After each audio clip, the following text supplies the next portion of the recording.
Good morning, everyone. My name's Jason Lowther. I'm a lecturer at the University of Plymouth, and I did a law degree. I then worked for a law firm in London for a couple of years and then decided that actually that wasn't for me. And so I decided that what I actually wanted to do was to go and teach law and research and be an academic. And so that's what I did. And I've been doing that now for the last 27 years. It feels like that sometimes as well. But anyway, the point of today is just to sort of have a bit of a conversation with you about the idea of conserving the oceans, given that it's World Oceans Day today, and we're sort of celebrating the diversity and the loveliness that the oceans actually bring to us. I'm here with my colleague Lydia, and I'll just pass you over to Lydia to introduce herself, and then we'll carry on. Hi, I'm Lydia, and I'm a marine scientist, and I've been working in marine conservation for the best part of the last 10 years. And I'm currently doing a PhD with Jason as my supervisor at the University of Plymouth, and my focus is on sharks and rays and governance of this particular group. So I welcome you to our talk on that, and I will talk about that a little after Jason. Okay, thanks, Lydia. So if you want to ask any questions or anything like that as we go along, then do feel free to do that. You can either use the chat, or if you want to, you can unmute yourself and just ask a question, because there's a few of us, so it's not going to be very intrusive or anything like that for you to do it. So that would be absolutely great. So I'm recording as well, so you know that might influence your decision as to whether or not you want to do this. But anyway, to the point of the issue, it's about the idea of governing the oceans and how we actually get some value out of regulating in this sort of way. So think about this, just a few numbers to start you off with. That 71% of the world, of the actual globe, is constituted by ocean, far more obviously than the land mass. You knew that anyway, but 43% of that is high seas, which means that it's beyond the scope of countries. Countries have their own territorial claims on various bits and pieces of the ocean, but beyond those territorial claims, then it's a wilderness, if you like. It's the Wild West, and as it says on the slide, it's owned by everybody, and so it's managed in the theoretically for the benefit of humankind, but nobody actually owns it in any respect. And so that then kind of makes it a bit difficult when we try to govern it and try to impose any sort of laws on it, as we'll see in a minute. Over 867,000 square kilometres, 3.5 times the size of the UK, is actually the UK's marine area. So, okay, the UK is a small country in the overall scheme of things, but this is a big area that needs to be managed, and there's an awful lot that goes on in the management of that area. One of those things would be to protect certain features that we consider to be important or valuable in any way. And so then we've got just over 92,000 kilometres squared that have some sort of protection designated for them. So there's some sort of marine protected areas. Now, without wanting to do a bad pun, this is a drop in the ocean in terms of the actual amount of the 71% of the world that is ocean that is actually being protected by the UK. Now, obviously, other countries do the same thing as well, but we're not really that close to having enough of the oceans protected by these sorts of designations by law to actually make that happen. So if we're thinking about this, then how does the law actually function, and how does it help us do this sort of governance structure? So really it kind of fits together like a bit of a puzzle, or here's a bit of gears. And I'm not expecting you obviously to sort of run away and go and start looking at all of these laws or anything, or even remember them, to be perfectly honest. But what law can do in this sort of circumstance is to influence the way that people behave, and whether we're talking people as countries, or whether we're talking people as individuals doing a particular function or involved in some particular thing. And it can create rights. So my country might have rights to explore for oil and gas. It might have rights to do fishing in a certain area. But alongside those rights, it's also got duties to protect the environment, to make sure that species biodiversity is maintained. And so this is going to happen at a variety of levels. And so we can have international law, so public international law up here. And one of the big controlling pieces of law that deals with this is the UN Convention on the Law of the Sea.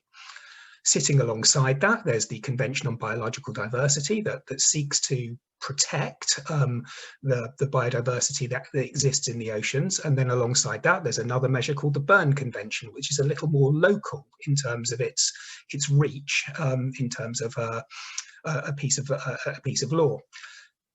There's also regional ways in which the law can apply. And so most of the time, international law gives us big ideas. It gives us the big ticket items. And then you come down to a more regional level, the European Union, for example, and there that deals with things that affect those countries particularly. And so there's the Marine Strategy Framework Directive. There's also the Habitats Directive, and you can probably work out from that that it's got some sort of idea that it's protecting habitats, and it reflects some of the ideas of international law. That's kind of what it's for. But neither of these two bodies have what's called anything like a police force. They've got no real enforcement body as such to do anything, and so that has to be done on the ground in a country.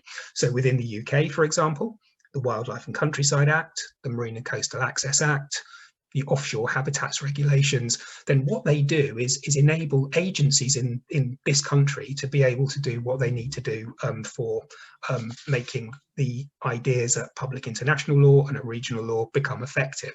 So what do they do? What interests should the law protect?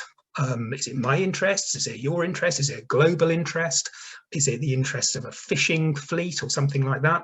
And then how does it get created? You know, this is the sort of things that's important to understand. And then who's got a right to actually do anything about it? You know, Greenpeace, they're well known. They could go out there and do something.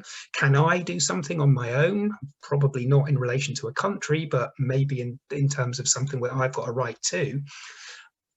And then what sort of remedies might we expect for this sort of thing? Now, I'm just going to chat through a couple of areas briefly, and then hand over to Lydia in respect of a particular focus of this sort of thing. But let's just have a look. So in terms of pollution, then one of the biggest threats to the marine environment, and we've seen over the years, things like oil spills have been very much regulated by international law. You know, recognition of a problem, done something about it, brought some law in, and we don't see so many oil spills now in the way that we did. That means that maybe ship design is different, and the law requires that. Dumping at sea is now illegal. It's been banned for some time, but we all know that there's a huge problem with marine plastics at the moment. It's everywhere you look in the news. But if you think about it, and with things like agricultural runoffs in rivers and things, and chemicals that get flushed out into the sea, then a lot of this stuff comes from land, and that is what is feeding the pollution that goes on in the oceans. And so it is something that we can have law about in a national jurisdiction, in a national country like England, and deal with. You might have seen in the paper this concept of sea snot. This is a particularly weird thing. This was taken from the Guardian newspaper on Saturday.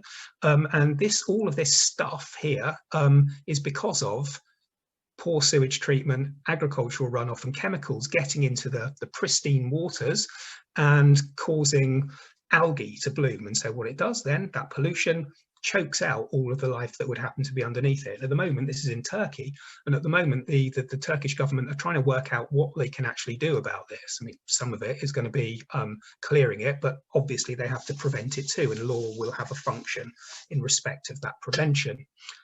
Then there's the idea of fisheries, and fisheries are probably the most impactful thing on the oceans in terms of pulling out large numbers of a large amount of biodiversity, whatever the species happen to be, being pulled out. And when you start to look at the numbers again, 34% of fisheries are being overfished. That means that they can't replenish at the rate that they need to be able to ensure that that species continues living. And then alongside that, illegal fishing the estimates are rough, but they're massive numbers, $10 to $23 billion a year in what's called illegal, unlicensed and unregulated fishing. Those are from the United Nations, are not just my made up figures. But so to get around that, you know, at international law level, there's a fish stocks agreement. In the European Union, there's the common fisheries policy that seeks to try and manage these things. In the UK, there's the Fisheries Act that came into force last year. And as well, in international law, trying to deal with a particular problem with the illegal fishing is the Port State Treaty, which came into force in 2016. And so you can see that legal regulation of these things has to be quite tight. Finally, on this is the conservation aspect, or finally from me anyway, is the conservation aspect. Now, conservation laws, as we see, they affect species, they affect the habitats that those species depend on, and they're also going to bring into conflict with those imperatives what activities can actually take place in a certain area. Now, most of the time, because I said earlier, policing and enforcing is something that is left to states to do, then what happens when we're going beyond the area that states can be involved in? And this is so-called BBNJ, biodiversity beyond national jurisdiction. And we can see that this is very current at the moment, that the final meeting of this conference that's been agreed between all the governments is going to take place in the late summer this year, or at least planned to. And this is going to, for the first time, enable us to understand how this would work. Okay, so taking a specific example then of this, I'm going to hand over to Lydia as to how this would work in a different context. So I'll put the first slide up, Lydia, and you take it from there. Oh, sorry, there we go.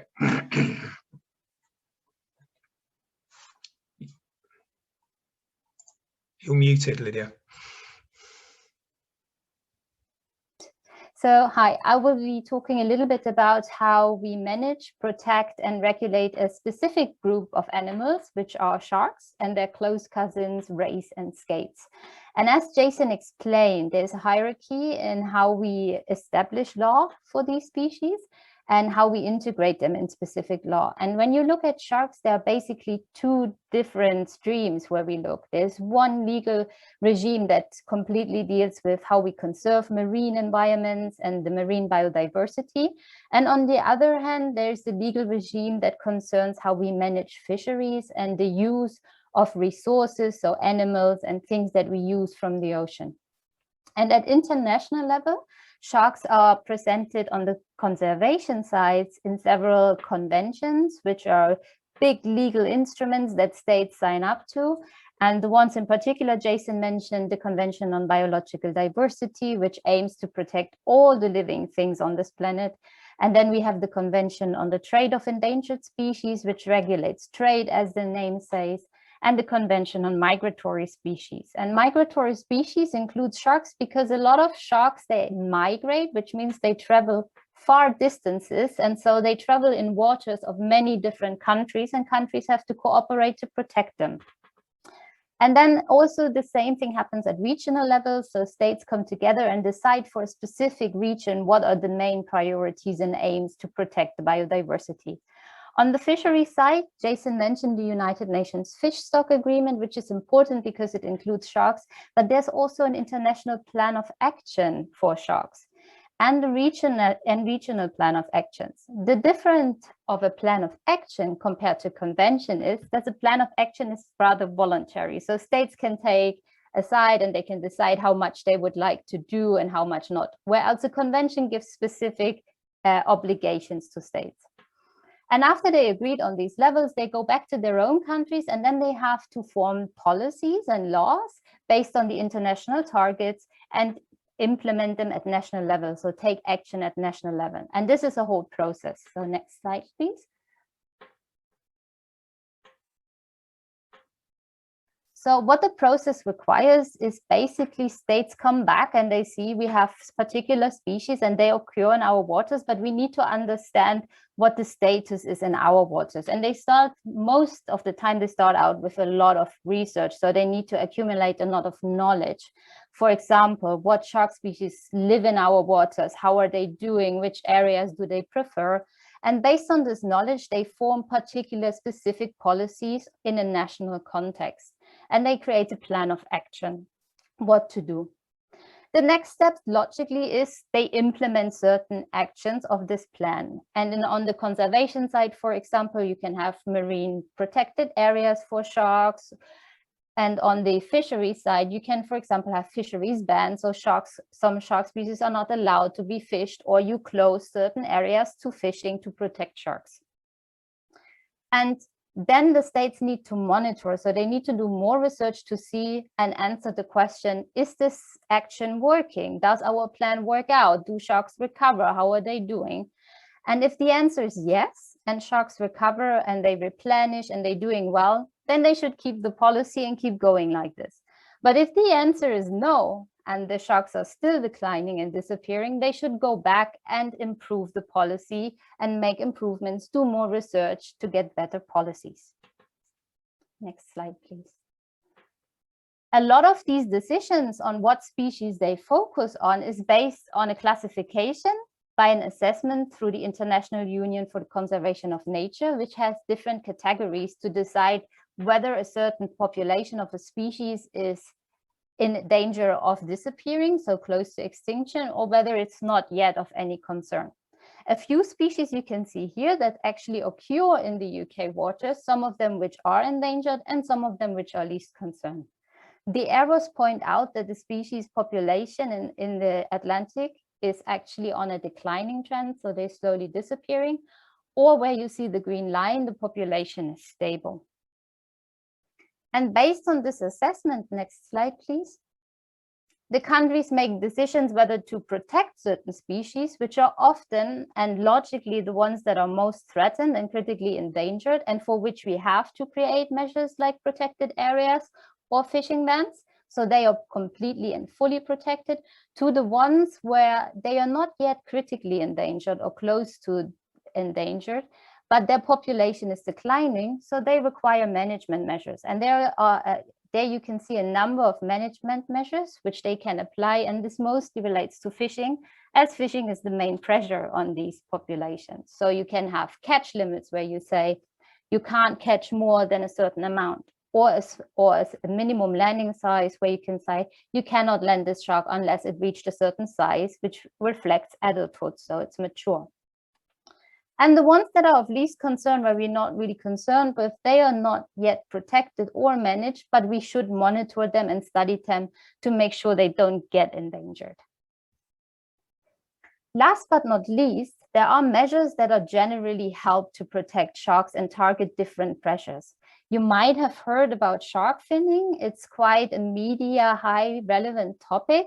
It's a process where a shark is fished and the fins are cut off on board of the vessel, and then the shark's body is returned and thrown back into the sea. The shark is still alive and drowns, and it's a very wasteful process and unsustainable. So it was actually banned across the EU in 2003, and last month the UK decided to also ban the trade, because it was still allowed to land the shark complete, cut the fins off at land and then sell the fins.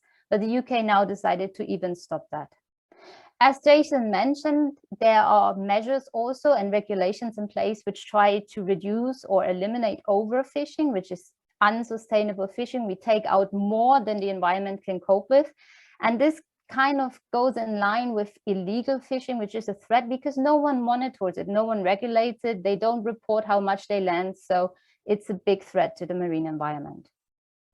A rather recent concern that you might be very well aware of, and Jason mentioned it as well, is plastic pollution, but also the pollution that comes from fishing. Sometimes fishermen discard fishing gear, or they lose it, it gets lost and it floats in the sea, and animals get entangled and they drown. And there are national efforts worldwide now to reduce and eliminate this pressure as well, which obviously would help sharks logically as well. And last but not least, we need to protect the entire environment. If we protect certain habitats which sharks use and stop destroying them through example by trawling, which is very destructive, then we help to protect sharks and rays indirectly and sometimes even specifically those habitats that they use. So this is it for sharks and rays. And if you have any questions on the law and fisheries, please feel free to put your questions in the chat or just unmute yourself and just ask them. So thank you for your attention. Yeah, absolutely. Thank you very much indeed for your attention. And if you do have anything that you'd like to ask us, then please do. We welcome the conversation.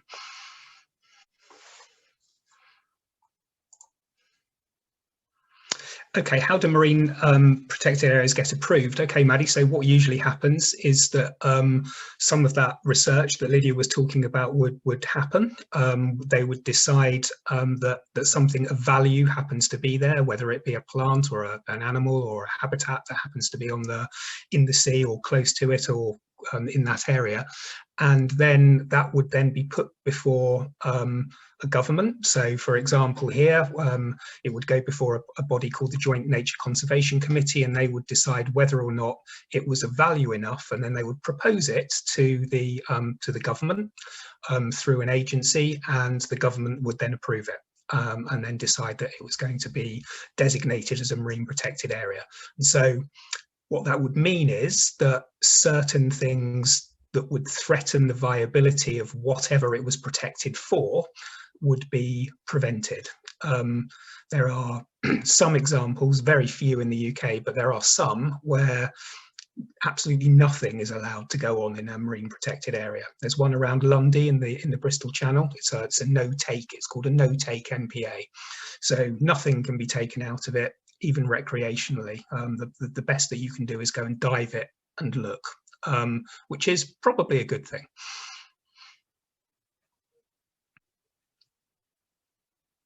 As it goes, if people interfere with marine protected areas and it will do something that is against the species or the habitat that's being protected, then they can be subject to relatively rigorous penalties. They can be subject to a fine, and they can also be imprisoned in some certain circumstances, but it would have to be very significant for that to happen. Do we have any more?